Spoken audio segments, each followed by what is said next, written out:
Langit biru terbentang luas, burung terbang tinggi di awan. Iman kepada Allah tak terbatas, tanda hati penuh keimanan. Assalamualaikum warahmatullahi wabarakatuh. Apa khabar semua? Hari ini saya ingin berkongsi dengan satu perkara yang sangat penting dalam hidup seorang Muslim, iaitu beriman kepada Allah. Rukun iman yang pertama dan asas segala amal.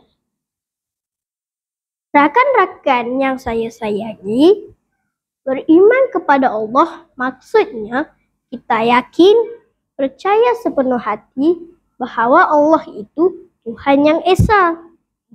Tiada sekutu baginya. Dialah yang mencipta kita, yang beri rezeki, yang menjaga kita setiap saat. Seperti mana firman Allah SWT. Bismillahirrahmanirrahim. Huwallahu ahad, Allahus samad. Maksudnya, katakanlah, dialah Allah yang Maha Esa. Allah tempat bergantung segala sesuatu. Surah Al-Ikhlas ayat 1 hingga 2. Mari kita ingat pula kisah Nabi Ibrahim alaihi salam. Seorang Nabi yang sangat hebat imannya. Sejak kecil, baginda tidak percaya kepada berhala-berhala yang disembah oleh kaumnya. Walaupun semua orang, termasuk ayahnya, menyembah patung, Nabi Ibrahim tetap yakin bahawa Allah yang mencipta langit dan bumi itulah Tuhan yang sebenar. Apabila baginda dihumban ke dalam api oleh Raja Namrud, apa yang baginda katakan?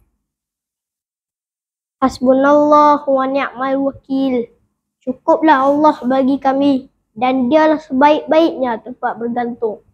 Subhanallah, api yang panas menjadi sejuk dan selamat buat Nabi Ibrahim kerana kekuatan imannya pada Allah.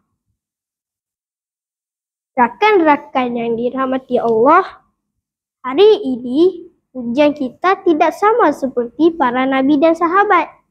Tetapi hari ini kita diuji dengan cara yang berbeza. Ada remaja terlalu leka dengan TikTok sampai tertinggal solat. Ada yang sanggup menipu demi konten. Ada juga yang kata, alah, tak nampak pun Allah, buat apa takut? Masya Allah. Kadang-kadang kita lupa, kalau cikgu tengok, kita patuh. Tapi Allah tengok kita 24 jam. Kita buat macam tak perasan. Kalau ada CCTV, kita takut buat salah kan? Tapi Allah punya CCTV lagi hebat. Tak perlu wifi pun boleh rakam semua.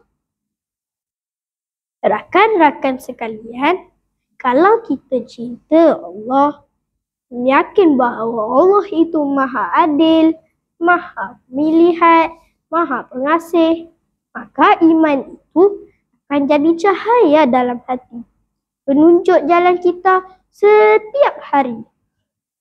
Jom jadi anak soleh dan solehah, beriman kepada Allah sepanjang usia. Sekian daripada saya. Wallahu a'lam, wabillahi taufiq wal hidayah. Assalamualaikum warahmatullahi wabarakatuh.